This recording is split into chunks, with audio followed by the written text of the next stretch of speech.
en esta mitad de semana, miércoles 8 de enero. ¿Cómo estás, Mon? Bien, Dul, lista. ¿Bien? Sí. Muy bien. ¿Qué más? ¿Preparada? ¿Emocionada? Con todo. Con todo. Muy bien. Pues hay un informe reciente del gobierno de Estados Unidos que está reconociendo ya que 7 de cada 10 armas que tiene el cártel Jalisco Nueva Generación y el cártel de Sinaloa, pues los dos principales cárteles en territorio mexicano, provienen de 3 estados de Estados Unidos: Texas, Arizona y California. También, por otra parte, continuamos con el tema de Infonavit. Hace unas semanas hablábamos sobre el líder sindical que continúa ahí pese a la reforma laboral. Bueno, ahora Álvaro Delgado, nuestro jefe de investigación y compañero, pues analiza sobre más estafadores dentro de Infonavit.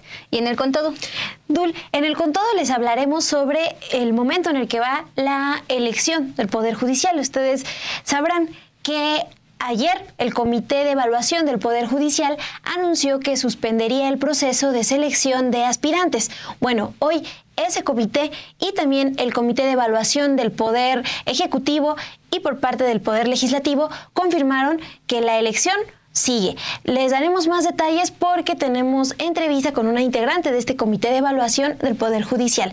Va a estar bueno, Dul. Así es. Una pausa y arrancamos.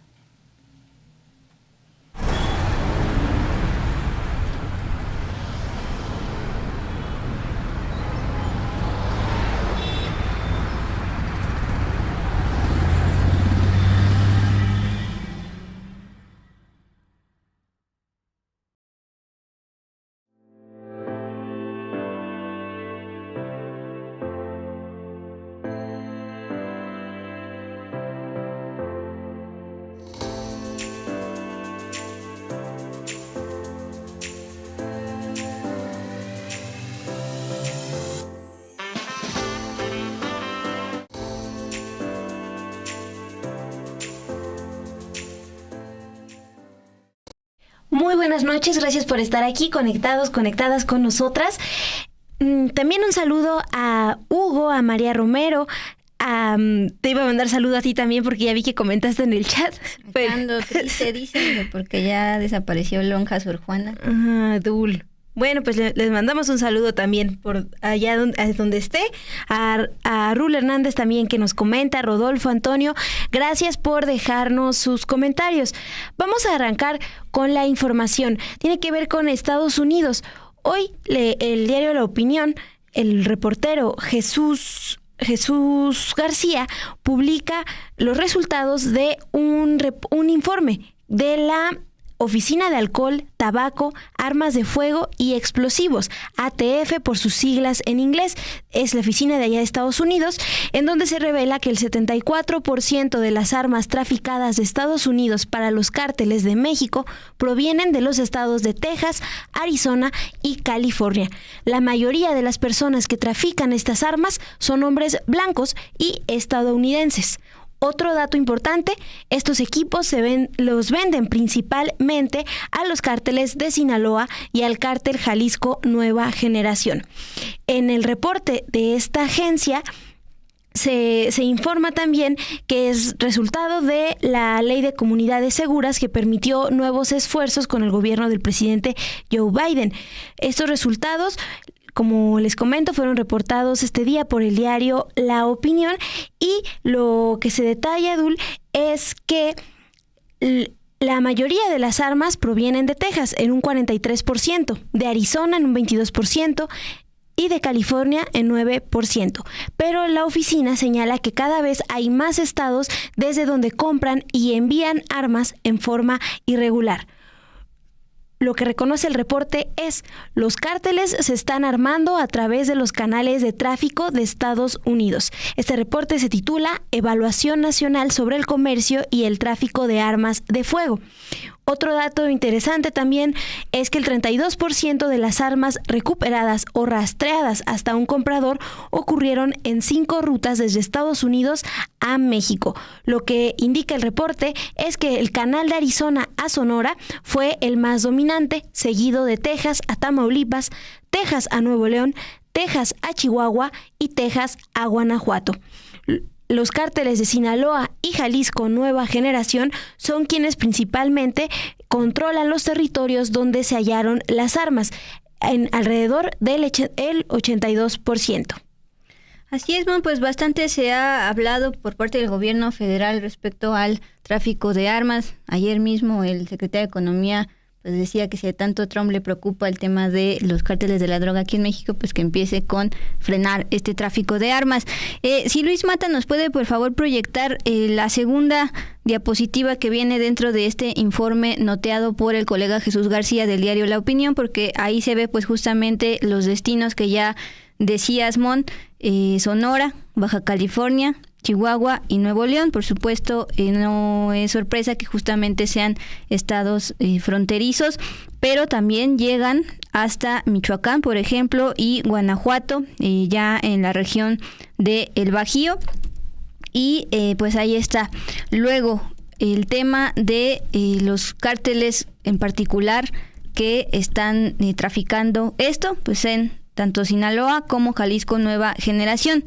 Este informe de esta oficina que tiene datos, entre otras cuestiones, sobre armas, confirma que los traficantes de armas de fuego identificados son principalmente personas blancas, un 53%, el 84% son hombres, además de ser ciudadanos estadounidenses, un 95%, y un 39% de estos traficantes tienen entre 24 y 34 años.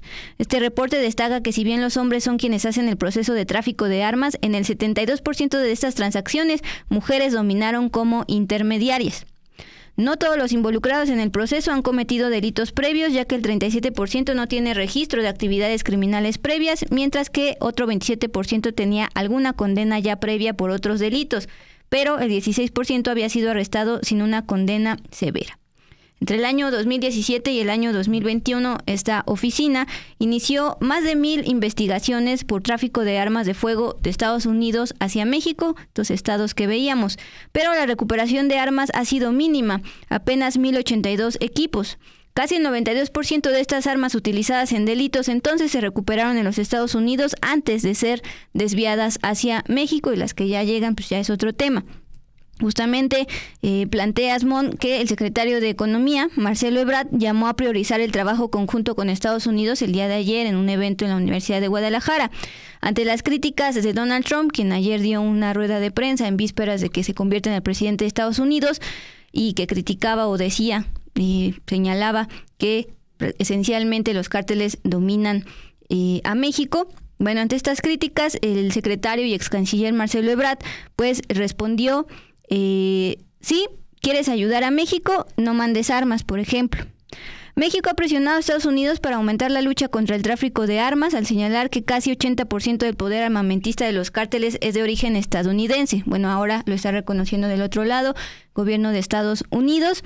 Y acuérdense de esta demanda del gobierno mexicano que inició o encabezó el propio Marcelo Ebrard contra productoras de armas, que llegó hasta la Corte Suprema estadounidense. En marzo se escucharán argumentos del llamado caso Smith & Wesson Brands, Estados Unidos mexicanos, porque pues esto también ya incluye como tal a las armadoras, que son precisamente pues las que lo producen. Entonces, interesante noteo que realiza sobre todo este informe que publica esta oficina, pero pues Jesús García del diario La Opinión le da un zoom precisamente a la relación con la frontera sur de Estados Unidos, es decir, con México.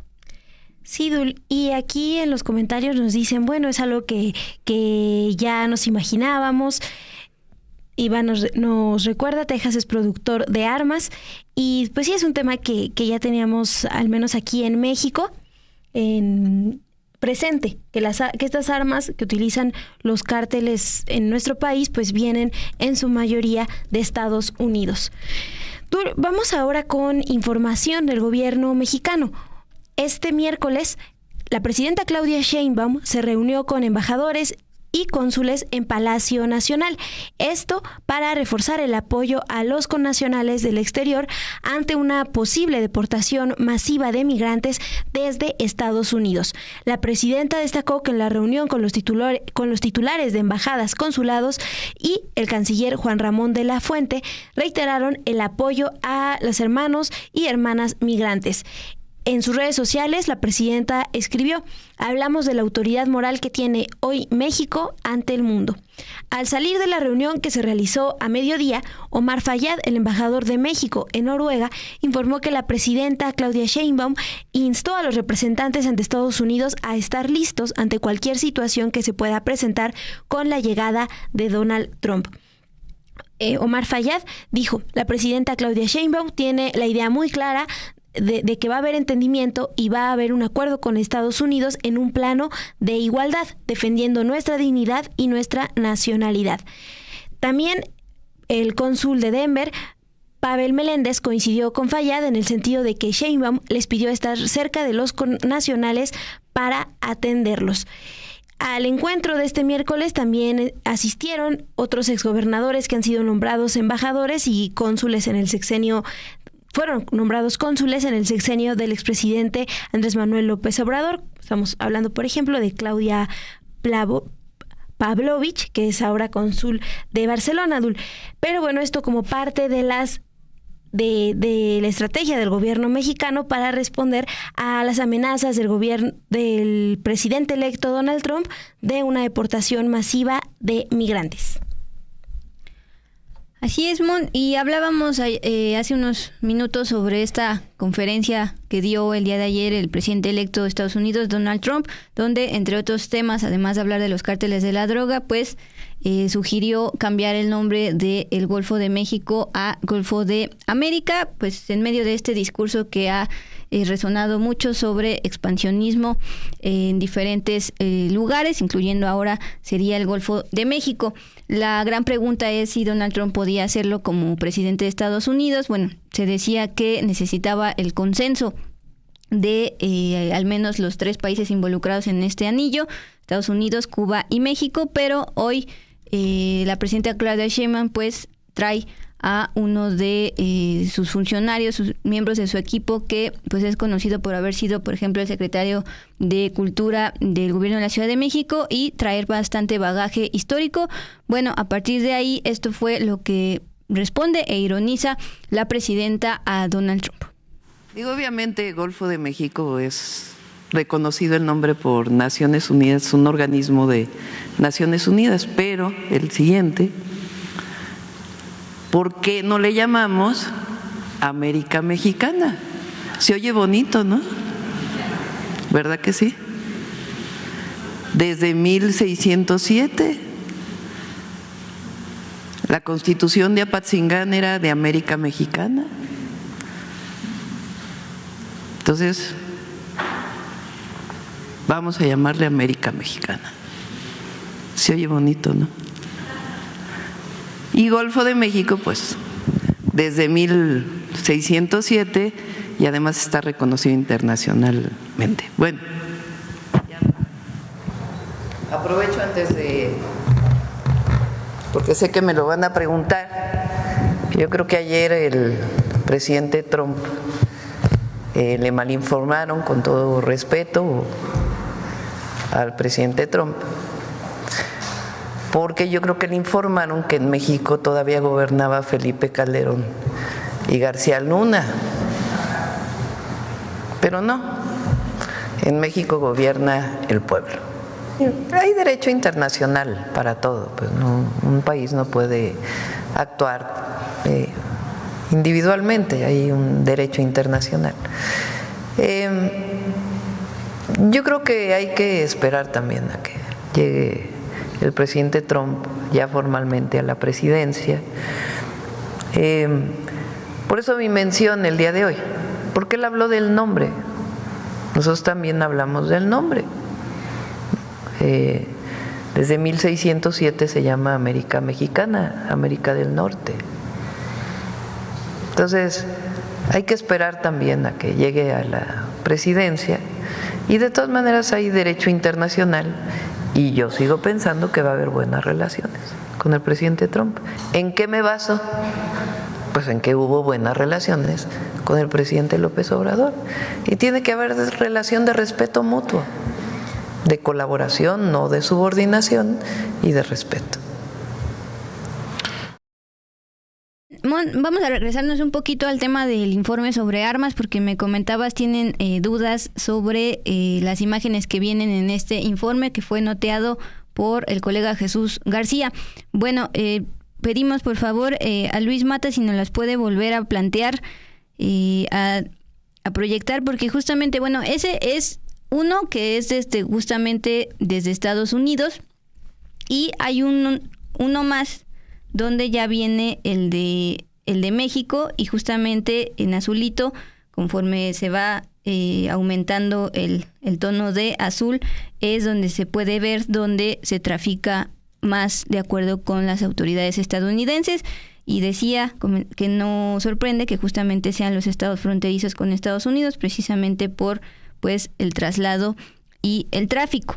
También ustedes bien decían que como tal en Estados Unidos pues no está prohibida la producción armamentística. De hecho, ustedes lo saben, la industria de armas allá es muy muy poderosa, tiene toda una asociación del rifle que defiende esto y lo plantea como un derecho de defensa.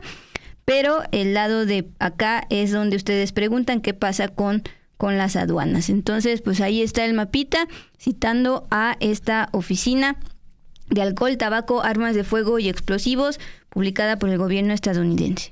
Sí, Dul, y también nos preguntaban cuáles son estas 5 rutas que destaca el informe de la agencia estadounidense, y se los repito, es el canal de Arizona a Sonora, que fue el más dominante con este tráfico de armas, seguido de Texas a Tamaulipas, Texas a Nuevo León, Texas a Chihuahua y Texas a Guanajuato. Y ya, por último, también, por favor, Luis, el tema de los cárteles, los nombra precisamente este informe con las siglas ya conocidas: Cártel de Sinaloa y Cártel Jalisco Nueva Generación, con una presencia dominante, pues más de 7,000 armas recuperadas, que sería el 40% de ambos, y también ya solo considerando el Cártel de Sinaloa sería un 25%. Y otras que no son estos cárteles, pero bueno, también con información del gobierno federal se sabe que ambos cárteles, tanto el Jalisco Nueva Generación como el de Sinaloa, pues son los que tienen mayor presencia y operación en México. Después pues ya son más fórmulas, y el cártel de Sinaloa pues actualmente tiene una pugna interna allá en Sinaloa desde septiembre, lo cual ha causado pues la percepción de inseguridad muy alta allá en Culiacán, también desaparecidos y demás datos dados por la propia Fiscalía de Sinaloa. Dul, pues, ¿qué te parece si ahora avanzamos con información que ya encuentran ustedes publicada en el portal de Sin Embargo MX? Tiene que ver con un exgobernador priista y una representante patronal que están detrás del fraude en el Infonavit. Bueno, el exgobernador priista de Campeche, Abelardo Carrillo Zavala, que fue y es secretario general adjunto de la Confederación de Trabajadores de México, la CTM, y la empresaria María del Rosario Fernández Prieto, representante de la Confederación Patronal de la República Mexicana, la Coparmex, están involucrados en esquemas de corrupción denunciados por el Infonavit, el Instituto del Fondo Nacional de la Vivienda para los Trabajadores. Fernández Prieto, exfuncionaria del Infonavit y propietaria de la sociedad financiera de objeto múltiple Crédito para Ti, está involucrada en ventas sucesivas o múltiples de viviendas, mientras que Carrillo Zavala está vinculado a la empresa Carsabela, que no ha cumplido con la entrega de fraccionamientos y hasta recibió 100 millones de pesos en pagos, bonos y liquidación de retiro como representante sindical ante la institución del 2009 al 2018. Ambos casos serán denunciados ante la Fiscalía General de la República y fueron expuestos este miércoles 8 de enero en la conferencia matutina de la presidenta Claudia Sheinbaum por Octavio Romero Oropeza, el director general del Infonavit. Ese funcionario no mencionó los nombres completos de estas dos personas, pero Álvaro Delgado, el director de investigación de Sin Embargo, realizó un rastreo y en él concluyó que María N., como se le llamó en la conferencia matutina, es María del Rosario Fernández Prieto y Abelardo corresponde a Carrillo Zavala. Vamos a ver el siguiente video elaborado con información de Álvaro Delgado por la unidad multimedia de Sin Embargo. El exgobernador priista de Campeche, Abelardo Carrillo Zavala, secretario general adjunto de la Confederación de Trabajadores de México, y la empresaria María del Rosario Fernández Prieto, representante de la Confederación Patronal de la República Mexicana, están involucrados en esquemas de corrupción denunciados por el Instituto del Fondo Nacional de la Vivienda para los Trabajadores. Fernández Prieto, exfuncionaria del Infonavit y propietaria de la Sofom Crédito para Ti, está involucrada en ventas sucesivas o múltiples de viviendas, mientras que Carrillo Zavala, vinculado a la empresa Carzabela, no ha cumplido con la entrega de fraccionamientos y hasta recibió 100 millones de pesos en pagos, bonos y liquidación de retiro como representante sindical ante la institución de 2009 a 2018. Ambos casos, que serán denunciados ante la FGR, fueron expuestos este miércoles por Octavio Romero Oropeza, director general del Infonavit, quien no mencionó sus nombres completos, pero un rastreo permite concluir que María N. es María del Rosario Fernández Prieto y Abelardo N. corresponde a Carrillo Zavala. La Sofom Crédito para Ti está registrada en la Comisión para la Protección y Defensa de los Usuarios de Servicios Financieros a nombre de María del Rosario Fernández Prieto, quien es representante de la Coparmex en la Asamblea General del Infonavit, como consta en el directorio que cualquier persona puede consultar en su sitio web. Carrillo Zavala, mientras tanto, fue director sectorial de los trabajadores en el Infonavit y propuso en 2017 la construcción de 2.365 viviendas en los estados de Campeche, Sonora, Guanajuato, Veracruz, Zacatecas y Yucatán, fraccionamientos de la empresa Carzabela, cuyo anagrama corresponde a su nombre. En el contexto de la discusión de la reforma a la ley del Instituto del Infonavit, que pretende darle mayores facultades al director general en el organismo que tiene como integrantes a los patrones, los trabajadores y el gobierno, Romero Oropeza señaló prácticas de corrupción de las representaciones de los dos primeros, con la participación de sociedades financieras de objeto múltiple, SOFOMES.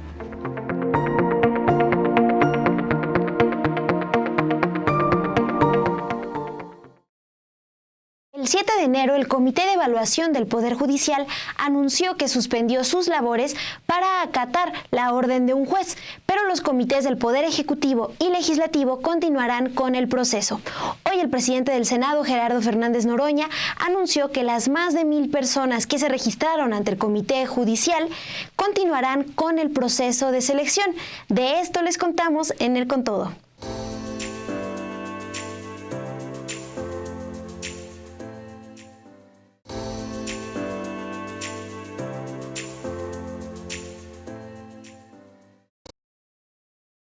La elección popular de más de 800 cargos para jueces, magistrados y ministros no será detenida por la reciente suspensión definitiva al proceso de selección que ordenó un juez de distrito a los comités de evaluación de los poderes de la Unión. Así lo confirmó tanto la magistrada María Emilia Molina de la Puente, uno de los 5 integrantes del Comité de Evaluación del Poder Judicial, que decidió suspender el proceso en curso. También lo confirmó el presidente del Senado y más tarde el Comité de Evaluación del Poder Ejecutivo. Un juez primero de distrito de Michoacán ordenó a estos comités, al del Poder Judicial, Legislativo y el Ejecutivo, suspender el proceso de selección de aspirantes a la elección del próximo junio como parte de un juicio de amparo. Fue ayer, el 7 de enero, cuando el Comité de Evaluación del Poder Judicial fue notificado y ese mismo día acordó suspender toda actividad que implique la continuación del desarrollo del proceso electoral extraordinario para elección de diversos cargos del Poder Judicial. Así lo hicieron público en un acuerdo que difundió en las redes sociales la magistrada María Emilia Molina. Pese a ello, desde el Comité del Poder Judicial reconocen que el proceso electoral sí puede continuar, pero aclaran que ellos acatarán la suspensión porque está vigente, es decir, nadie la ha impugnado y seguirán de esta manera con sus labores suspendidas hasta que se dicte una sentencia definitiva en este amparo. La magistrada María Emilia Molina también explicó hoy en entrevista que la suspensión del juez es distinta a otras que han emitido jueces de distrito porque hace referencia específicamente a quienes integran los comités de evaluación. Vamos a escuchar qué es lo que nos comentó. Pero, ¿por qué la diferencia? Bueno, primero, el Comité de Evaluación del Poder Judicial, y solo me voy a referir al del Poder Judicial porque es en donde integro, las personas que integramos, los 5 integrantes del Comité de Evaluación del Poder Judicial de la Federación, no somos autoridad responsable en ninguno de los juicios de amparo anteriores, ni siquiera en este. En ese tampoco somos autoridad responsable. Se emitió un acuerdo por parte del juez de distrito a petición aparentemente de la parte quejosa, donde se solicitó que se vinculara al cumplimiento de la medida cautelar a los miembros de los 3 comités. Es decir, no somos autoridades responsables, no tenemos que rendir informes, no nada, pero sí se nos vincula al cumplimiento de la suspensión. Así lo solicitaron y así lo resolvió el juez de distrito, y por eso es que ordenan notificarnos. Nunca, desde que se crearon los comités, se había notificado una medida cautelar al comité o a los miembros del comité, y por tanto, pues no había nada que acatar porque no estábamos vinculados a ningún cumplimiento. En este caso, lo que es diferente es, primero, que expresamente se nos vincula en el acuerdo, es una resolución que hasta este momento está firme porque no ha sido impugnada. Digo, no sé si la va a impugnar alguien, pero en este momento está vigente, y esa resolución fue notificada ayer, apenas en la mañana, en el domicilio oficial. Yo no sé cuánto tiempo va a estar la suspensión, a lo mejor se revoca o se modifica de alguna forma y pudiera continuarse en los términos previstos por el Senado, pero la propia Constitución, en esta reforma absurda y violatoria de derechos humanos, hay que decirlo, prevé que alguno de los poderes puede no tener candidatos y que eso no frenaría la elección. Está lo primero que aclaraba la magistrada integrante del Comité de Evaluación del Poder Judicial. Dentro de toda esta lluvia de amparos y de que ahí derivaron varias suspensiones que hemos visto en contra de la reforma judicial, pues habían solicitado suspenderla o el proceso a, por ejemplo, el Poder Judicial, al Poder Ejecutivo y al Poder Legislativo, y es la primera vez que le llega esta petición a los comités de evaluación de los 3 poderes, no solo el judicial. Bueno, como era de esperar, se le preguntó, o la propia presidenta Claudia Sheinbaum habló al respecto muy temprano esta mañana en su conferencia de prensa, y ahí pues dijo que esta nueva suspensión, que se suma a las otras, tampoco es procedente y de hecho viola la resolución del 18 de noviembre de 2024 emitida por el Tribunal Electoral, la cual estableció que ninguna autoridad, poder u órgano del Estado puede suspender, limitar, condicionar o restringir las actividades relativas a las etapas del proceso electoral extraordinario. De acuerdo con la mandataria, en ello coincidió el exministro Arturo Saldívar. Recuerden que él es, además de ser ministro en retiro e integrante del Comité de Evaluación del Poder Ejecutivo, pues también ha sido asesor de la presidenta. Entonces, esta es la reacción de la presidenta Claudia Sheinbaum y vamos a volver con la contrarréplica de la magistrada. Están violando una resolución del Tribunal, de la Sala Superior del Tribunal Electoral, del Poder, ¿cómo es? Tribunal Electoral del Poder Judicial de la Federación.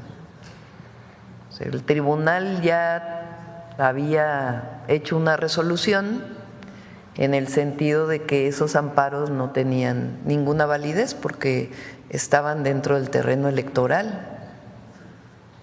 Entonces, el amparo pues no es procedente.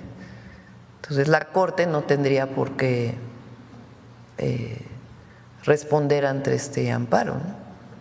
Hoy consulté con el ministro Saldívar y en el caso de la comisión, lo tienen que decidir entre los 4 que, por cierto, tengo que informar, el licenciado Quijano ha estado con mal de salud y no ha estado asistiendo, que es importante que se sepa, ¿no? Porque hoy está funcionando con 4 la comisión. Estamos preguntando al Senado, que es el que tiene que atender cualquier problema, y le mandamos muchos saludos al maestro Quijano.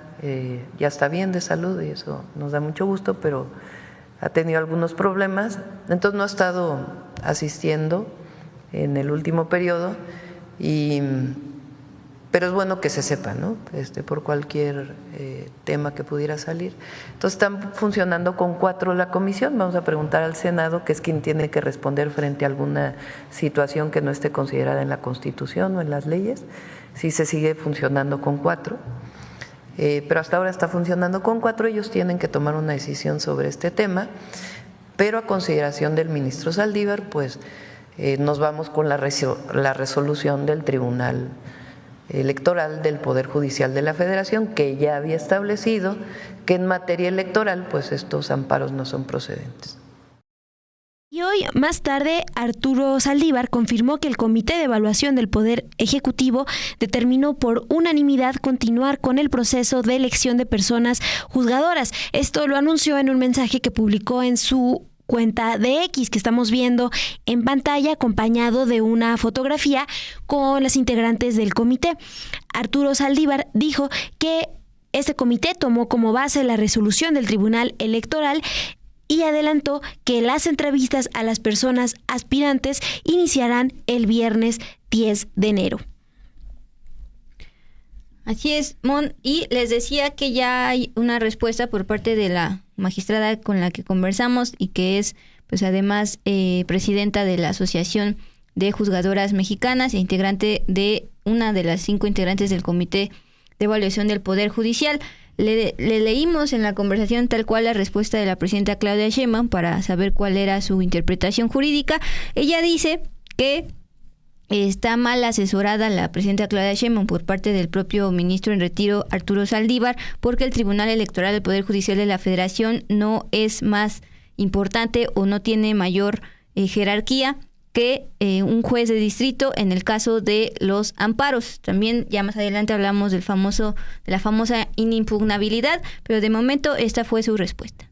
Lo que diga la presidenta me parece que a ver, ella no es abogada, entiendo perfectamente el desconocimiento de la materia, lamento mucho que sus asesores, en especial el exministro, que pues yo pienso que sí sabe de juicio de amparo y de legalidad y de constitucionalidad, le estén dando información incorrecta y que la provoquen que haga declaraciones de esta magnitud, exhibiendo, por supuesto, una violación o el interés en violar el Estado de Derecho, no solo a nivel nacional, sino a nivel internacional, exhibiéndose la presidenta de la República. Es muy lamentable, pero bueno, sin lugar a dudas, en el propio acuerdo que está público en el portal del Comité de Evaluación del Poder Judicial de la Federación, se hizo mención a esta resolución del Tribunal Electoral, que por cierto también se resolvió antes de que estuviera el comité constituido y por supuesto no está, como no es superior jerárquico, no pudiera violar o revocar esta suspensión otorgada por un juez de distrito. ¿Cómo se revocan las decisiones de los jueces de distrito? A través de recurso, en este caso de revisión, porque es una suspensión definitiva, y una vez que el órgano jurisdiccional competente, conforme a las reglas de la Constitución y de la ley del amparo, el órgano competente sería un tribunal colegiado o la Suprema Corte en su caso, revocaran esas resoluciones cuando ya no habría validez. Pero ninguna autoridad responsable, ninguna autoridad administrativa, ninguna autoridad vinculada al cumplimiento de resoluciones judiciales puede por sí misma decir que no es válida y por eso no se acata. Eso es una destrucción, como hemos visto reiteradamente en todo este tiempo, pero es una destrucción del Estado de Derecho, porque entonces cada una de las personas de cualquier país, de cualquier sociedad, podría decir, esa sentencia que me condena a lo que sea, a pagar algo o a hacer algo, pues no la voy a acatar porque yo creo que es inválida o que no tenía facultades. Pues así nos funcionan los estados de derecho y por certeza jurídica yo creo que lo que hay que hacer con las resoluciones judiciales es acatarlas o quien no esté de acuerdo, pues impugnarlas. No. De parte del Comité de Evaluación del Poder Legislativo Federal, hoy difundieron un comunicado en donde se informa que suspender el proceso electoral para elegir a ministras, ministros, magistradas, magistrados, juezas y jueces del Poder Judicial resulta jurídicamente imposible y la suspensión dictada por el juez, y ya dan su nombre, Sergio Santamaría, es notoriamente improcedente e inatendible.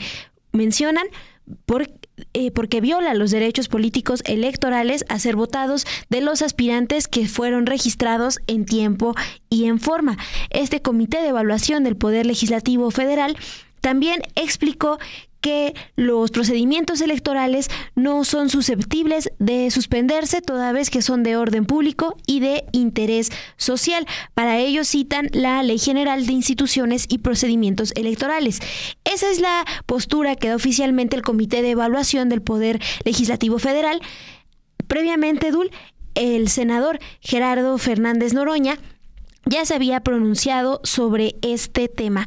Él, en una conferencia de prensa, afirmó que la reforma a la ley de amparo aprobada por Morena plantea que ya no proceden los amparos contra reformas a la Constitución, como la reforma al Poder Judicial.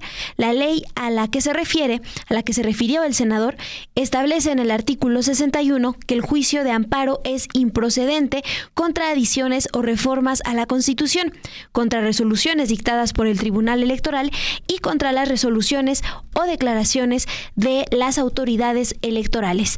El senador Noroña recordó que la reforma electoral prevé que si uno de los 3 comités no presenta candidaturas, como el caso del Poder Judicial, la elección sí puede continuar, aunque descartó que por ese acto grave, así lo mencionó, procedan contra los integrantes de este comité. Vamos a escuchar qué planteó el senador Gerardo Fernández Noroña. Es enorme, entonces no hay ningún recurso legal. Para decirlo de manera clara, no hay ningún poder sobre la tierra que pueda detener el proceso electoral. Poder humano, por lo menos. Entonces, es una determinación del Comité de Evaluación que no tiene sustento legal, que vuelve a las andadas el poder la judicial, la Corte, quien la preside, a querer descarrilar la elección de las personas juzgadoras el primer domingo de junio de 2025. La elección de las personas juzgadoras va, y no está previsto que uno de los poderes se tire al piso y diga no colaboro y no hago mi tarea y perjudico a las personas que confiaron en este poder para registrarse. Pues eso es un acto de irresponsabilidad suprema. En realidad tienen responsabilidades jurídicas quienes están haciendo semejante acción. No estoy diciendo que vayamos a proceder contra ellos, solo estoy diciendo que cometen actos muy graves. Pues justamente a la par de lo que decía esta mañana la presidenta Claudia Sheinbaum, asesorada por el ministro en retiro Arturo Saldívar, también del lado del Poder Legislativo, ya leías por parte del Comité de Evaluación del Poder Legislativo que no tiene sustento, también lo dice el presidente del Senado, y llamar la atención este último punto, Mon, que dice que aunque tienen responsabilidades políticas quienes están haciendo esta acción, vuelven a reiterar que no van a tomar ninguna medida al respecto, no van a proceder, pero enfatizó que cometen actos muy graves. Ahora, durante la conversación con la magistrada María Emilia Molina, se le preguntó si pues esta suspensión definitiva otorgada recientemente por un juez de Michoacán, ahora ordenando a los comités suspender el proceso de selección que sigue pues en desarrollo, todavía falta el 31 de enero que Palomén y luego el 4 de febrero la famosa insaculación, que tenía entonces la relación de la famosa inimpugnabilidad, que pues precisamente fue a partir de que el Congreso, con mayoría de Morena y aliados, se aprobó reformar los artículos 105 y 107 de la Constitución. Bueno, básicamente lo que nos contesta la magistrada es que eso dicen estos 2 artículos de la Constitución, pero el artículo 1 de la Constitución también plantea otra cosa, es decir, es un intercambio de interpretaciones jurídicas, así lo dice. Estamos en momentos inéditos jurídicos, pues no, esto no había sucedido, pero ante eventos inéditos, el derecho, al ser una ciencia que evoluciona y que no es una ciencia exacta, sino que se va acoplando a realidades y a actos de los seres humanos, incluidos los de los legisladores y del poder reformador, pues tendrá que irse también desarrollando nuevos criterios. ¿Qué puede suceder? A ver, sí existe esa reforma, sí existe ese texto constitucional, pero también existe la obligación, conforme al artículo 1 constitucional, de hacer de revisar todas las normas, no solo respecto de la propia Constitución, sino conforme a los tratados internacionales en materia de derechos humanos, y eso se llama un estudio ex oficio de convencionalidad. Quiere decir que las normas que se deben aplicar por las personas juzgadoras, la propia persona juzgadora debe hacer un análisis de si esas normas están conformes o no a los estándares de derechos humanos, tanto de la Constitución como de los tratados internacionales. En caso de que se considerara que no es adecuada y que no corresponde a estos estándares, podría dejarse de aplicar ese texto constitucional y en consecuencia podría ser procedente el juicio de amparo promovido. Pero bueno, insisto, como no conozco realmente cuál es la materia ni los actos reclamados, pero esta reforma no necesariamente paraliza. ¿Por qué? Porque en 2011 tuvimos una reforma constitucional en materia de derechos humanos para ampliar el catálogo en beneficio de todas las personas justiciables de este bloque de constitucionalidad, donde ya no solo es lo que quiera el poder reformador o el constituyente poner en la Constitución, sino todos aquellos estándares internacionales en materia de protección de derechos humanos, por supuesto, para beneficiar esta protección más amplia y estas obligaciones del Estado frente a las personas en materia, pues, de sus derechos fundamentales. Estaba leyendo fuera del aire un comentario de Ana G. Ya aquí está. Yo no conozco de leyes, pero lo que diga alguien del Poder Judicial en estos tiempos no es confiable. Me gustaría una tercera opinión y justamente es el ejercicio que intentamos realizar Mon y yo en con todo, es decir, poner la interpretación jurídica de esta magistrada, integrante del Comité de Evaluación del Poder Judicial, también el reciente comunicado que da el Comité de Evaluación del Poder Legislativo, y también del Ejecutivo que planteábamos en esta fotografía que pone el ministro en retiro, integrante de este tercer comité, dado que los 3 comités de los 3 poderes de la Unión están involucrados en esta reciente suspensión definitiva por parte de un juez. Y ahora, Mon, pues nos pasamos a esta parte del mensaje del senador Gerardo Fernández Noroña, porque la gran pregunta es si van a suspender las actividades de este comité. ¿Qué pasa con las personas que decidieron registrarse solamente en ese comité y no en los 3, como algunos otros aspirantes astutamente decidieron hacerlo? Sí, respecto a estos más de 1,000 aspirantes que se registraron únicamente en el Comité del Poder Judicial, el senador Fernández Noroña comentó que quedarían fuera del proceso de selección por una franca irresponsabilidad, negligencia y provocación del Poder Judicial, pero planteó que como la reforma judicial contempla que ante situaciones no previstas, estas se puedan ser resueltas por la mesa directiva y la Jucopo del Senado, lo que se anunció fue que todas las personas que se registraron a través del Poder Judicial serán integradas al proceso si resultan en la insaculación, y si resultan en esta insaculación, en esta tómbola, serán candidatas. Lo que planteó fue: no se quedarán fuera de este proceso electoral. Estamos hablando, Dul, de 1,046 aspirantes a jueces, magistrados o ministros que están en la lista de personas elegibles que publicó el Comité de Evaluación del Poder Judicial. Hay que recordar que el 31 de enero es la fecha límite para que los comités de evaluación califiquen la idoneidad de los aspirantes y publiquen un listado de los candidatos elegibles. El 4 de febrero es cuando se realizará el proceso de insaculación, esta selección aleatoria para ajustar el número de postulantes a cada cargo y observar la cuestión de la paridad de género. También después de esto se publicarán los resultados. Vamos a escuchar qué es lo que comentó el senador Noroña. Sería gravísimo que las personas que de buena fe se inscribieron en el Poder Judicial y no lo hicieron en el Legislativo y en el Ejecutivo. Quienes lo hicieron en más de un poder no tienen problema, pero quienes solo lo hicieron en el Poder Judicial quedarían fuera de la elección, no por su responsabilidad, sino por una franca irresponsabilidad, por una franca negligencia, por una franca provocación del Poder Judicial. Entonces, la Constitución prevé también esta posibilidad. Dice que lo no previsto lo resuelve la mesa directiva y la Junta de Coordinación Política de la Cámara de Senadores. Les anunciamos desde ya que tomaremos el acuerdo para que todas las personas que se registraron vía el Poder Judicial sean integradas al proceso y si resultan en la insaculación serán candidatas en el proceso electoral del 1 de junio de 2025. Como aquí se ha planteado, nosotros somos unos convencidos de la participación democrática y privilegiamos el derecho de las personas que de buena fe se registraron en el Comité de Evaluación del Poder Judicial para participar en la elección del primer domingo de junio de 2025. Así es que les damos desde ya la buena noticia de que no se quedarán fuera de este proceso.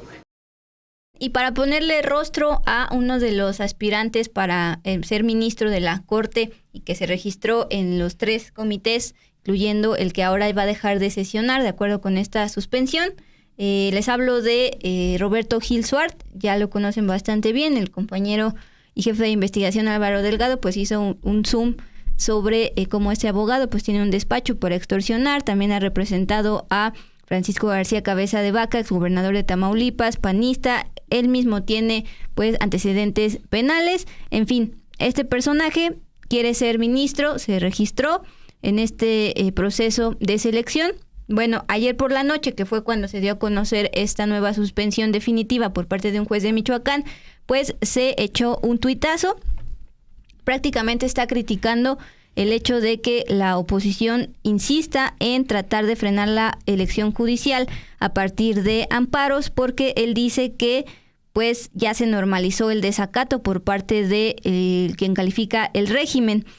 Pero hay una parte importante, Mon, ahí dice: por eso insisto en que la batalla es en lo político, no dejar que se queden con todos los espacios y defender desde dentro a la República y a la Constitución democrática y pluralista. Si solo el Poder Judicial deja de participar en el proceso por litigios estratégicos sin garantía de eficacia, como una suspensión que ya dijeron que no van a acatar porque no procede de acuerdo con ellos, le cederá un tercio completo de la plaza al régimen. Es decir, el argumento que ha dicho Gil Suárez desde que empezó a decir en entrevistas radiofónicas y demás que estaba interesado en participar para ser ministro de la Corte a través de esta elección, es que si no puedes contra ellos a través del Poder Judicial, siendo juez y parte, pues que se les se infiltre dentro de pues esta elección judicial y ser parte como tal del Poder Judicial para que no se le ceda el tercio completo de la plaza al régimen. Es el argumento de uno de los aspirantes que pues en teoría es uno de los afectados por la decisión del Comité de Evaluación del Poder Judicial de acatar esta última suspensión, puesto que es la primera suspensión que se le pide como tal a los comités y no como anteriormente se ha pedido suspender la elección judicial al legislativo, incluso al ejecutivo, cuando se pidió bajar del Diario Oficial de la Federación ya publicado esta reforma, Mon.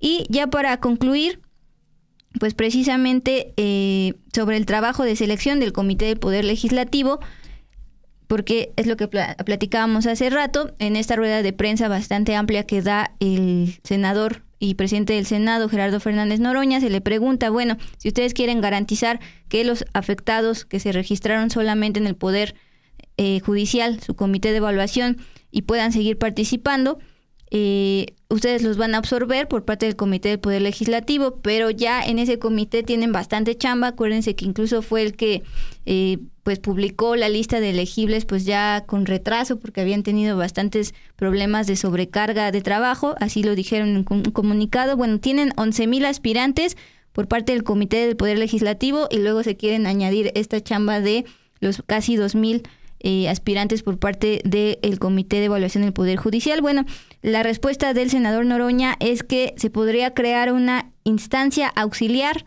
que entre al relevo. Esto lo van a acordar en la Jucopo del Senado, presidida por Adán Augusto López, porque acuérdense que dentro de la reforma judicial dice que si sucede algo que no estaba previsto, quienes van a tener la decisión o la estrategia o la alternativa va a ser precisamente la Jucopo, presidida por Adán Augusto López, senador, y también por el propio presidente del Senado, es decir, Gerardo Fernández Noroña. En medio de todo esto, por cierto, Mon, el día de mañana, 9 de enero, jueves, como ya se tenía confirmado por la propia presidenta Claudia Sheinbaum, se van a reunir los consejeros electorales del INE con la presidenta para abordar los detalles del proceso de organización de estas elecciones, incluyendo, ya lo saben, el presupuesto en el cual han diferido pues del lado del Ejecutivo y los del órgano autónomo, el INE, que insisten en que necesitan más dinero para poder organizar de manera eficaz y poder instalar las casillas que se tenían previstas. Así es, Dul. Pues mientras tanto, lo que sabemos es que los 3 comités, el de evaluación del Poder Judicial, el del Poder Ejecutivo y el Poder Legislativo, confirman que esta suspensión no cambia el proceso que se está desarrollando rumbo a la elección judicial de este 2025, Dul. Esa es la conclusión. Sí. Pero bueno, ahí tienen las tres posturas de estos comités. Vamos a avanzar con la información, Dul, porque estamos llegando al cierre de este 2 con todo. Vamos con información sobre los incendios que se registran en Los Ángeles, en Estados Unidos.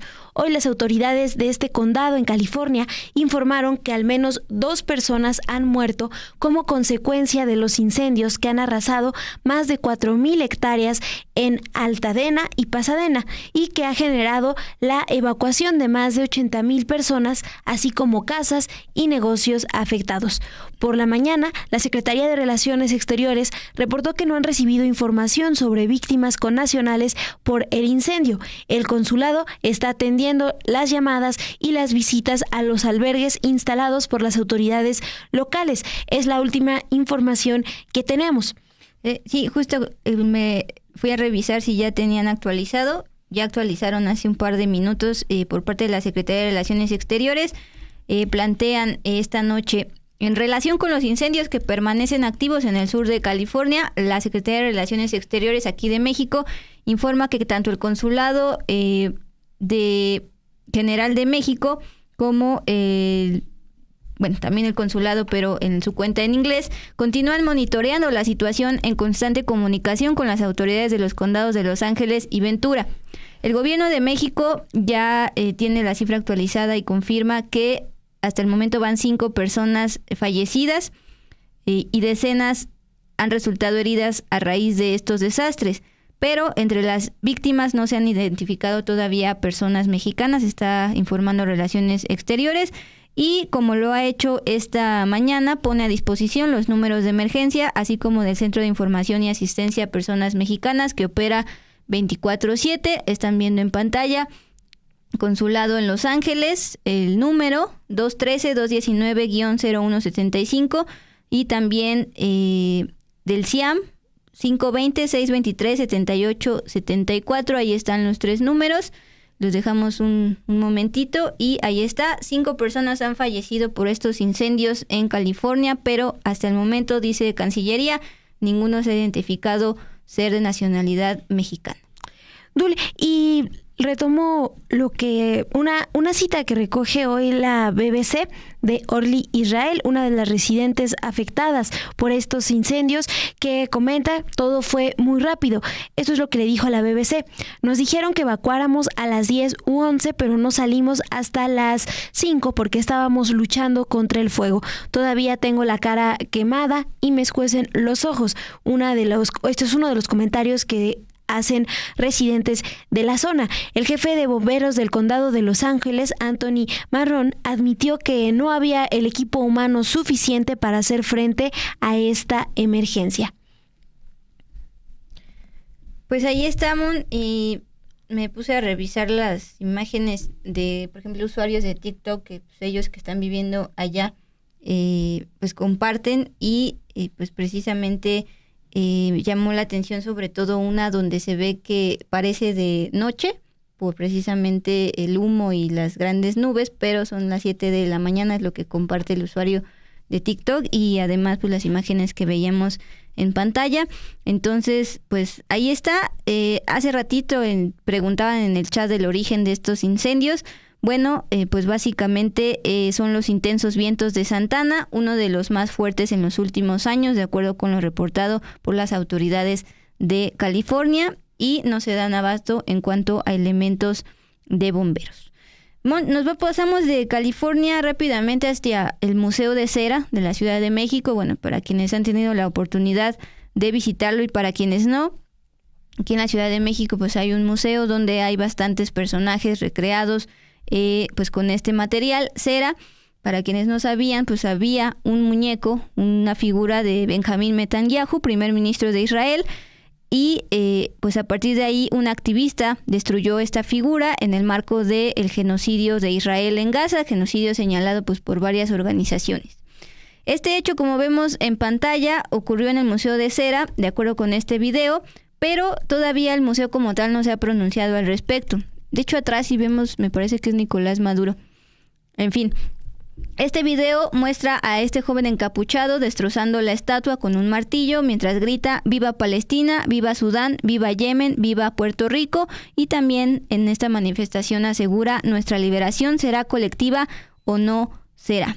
Como les decía, desde el año pasado, jueces de la Corte Penal Internacional emitieron órdenes de arresto contra Netanyahu y su anterior ministro de Defensa, esto por crímenes de guerra y exterminio en Gaza. Por su parte, a finales del 2023, Sudáfrica había acusado a Israel de conducta genocida ante la Corte Internacional de Justicia.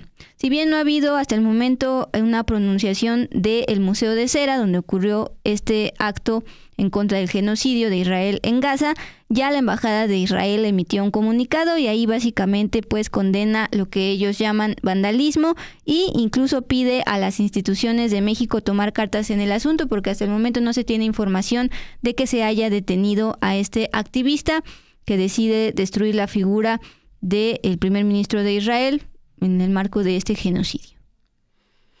Dul, pues sí, fuerte el video que se estuvo compartiendo en redes. Y vamos con información sobre una colonia en el Estado de México que seguramente ustedes escucharon hablar de ella en los últimos meses, en las últimas semanas, porque fue en diciembre cuando conocimos el cambio de nombre de una colonia en Tultitlán, Estado de México.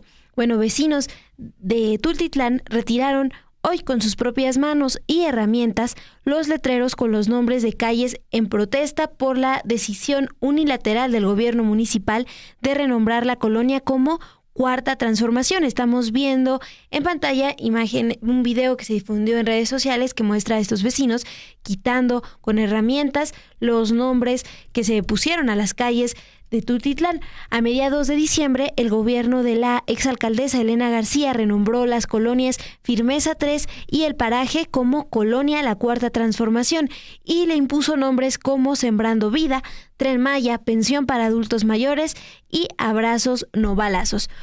Las y los habitantes han dicho a la prensa que nunca se les consultó el cambio de estos nombres y que estaban preocupados porque esto dificultaría el pago de servicios, además de que implicaría el cambio de escrituras y otros documentos relacionados con su domicilio.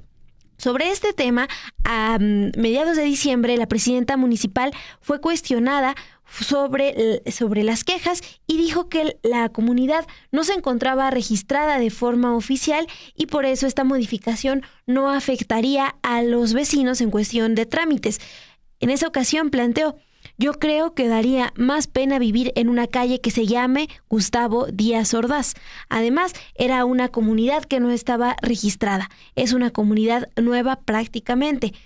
Esa fue la postura de la alcaldesa de Tultitlán, Ana María Castro Fernández, pero ya veíamos en las imágenes, pues hay un grupo de vecinos que no está conforme con el nombre de estas calles y también pues con el nuevo nombre que les repito, se designó a las colonias Firmeza 3 y El Paraje, que ahora se llaman Colonia La Cuarta Transformación.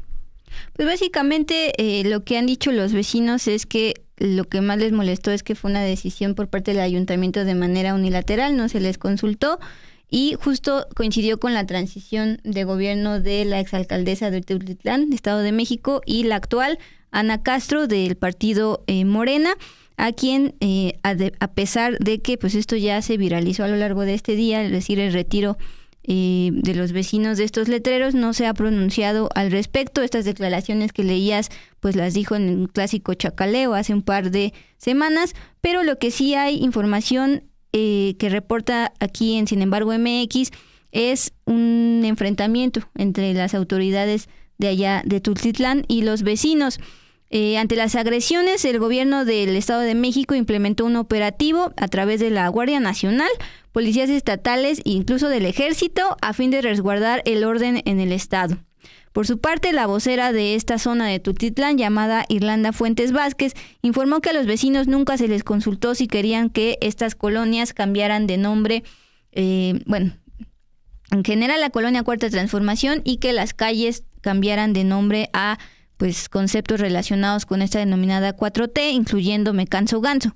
Por su parte, esto fue lo que dice: lo que ellos están en su derecho de retirar las láminas de nomenclatura con nombres relacionados con los programas sociales del gobierno, ya que nadie se los consultó, es decir, esta vecina estaba avalando pues esta actividad espontánea que realizaron los vecinos el día de hoy, y pues ahí estuvo también la presencia de autoridades, es lo que se está reportando aquí con nuestros compañeros de Sin embargo MX. Sí, Dul, sí llama mucho la atención porque incluso tienen nombres de programas sociales, ¿no? Impulsados por el gobierno federal de Morena. Vemos, por ejemplo, becas Benito Juárez, además de esas frases del expresidente López Obrador. Tren Maya, Me Canso Ganso, y pues demás que también revolución de las conciencias. Y ya este es mi último comentario, Mon. Pues como siempre todo lo aprovechan los opositores a la denominada 4T y jugaron con este concepto de revolución de las conciencias. En una fotografía se ve a uno de los ciudadanos de Tultitlán pues con una especie de herramienta tratando de retirar justamente el letrero Revolución de las Conciencias, queriendo dar pues este mensaje de la revolución de las conciencias al quitar esto. Sí, Dul, pues ahí tiene las imágenes. Ustedes cuéntenos si ya sabían de esta colonia en Tultitlán, qué opinan, y los vamos leyendo, porque ya estamos llegando al final de este 2 con todo. Me voy con este comentario de Iván Guevara. Ahora ya no llegará Amazon, pues ya no hay letreros de las calles. Bueno, el argumento de la alcaldesa es que esta comunidad apenas estaba generando y renombrando. Pues Mon, gracias por haber estado aquí en esta mitad de semana. A ustedes, por supuesto, a Ilse García en producción, a Ana de la Torre en diseño y a Luis Mata, como siempre, en operaciones. Gracias, que tengan una excelente noche. Sí, Dul, nos vemos mañana, ya lo saben, aquí 8:30 por Sin embargo al aire.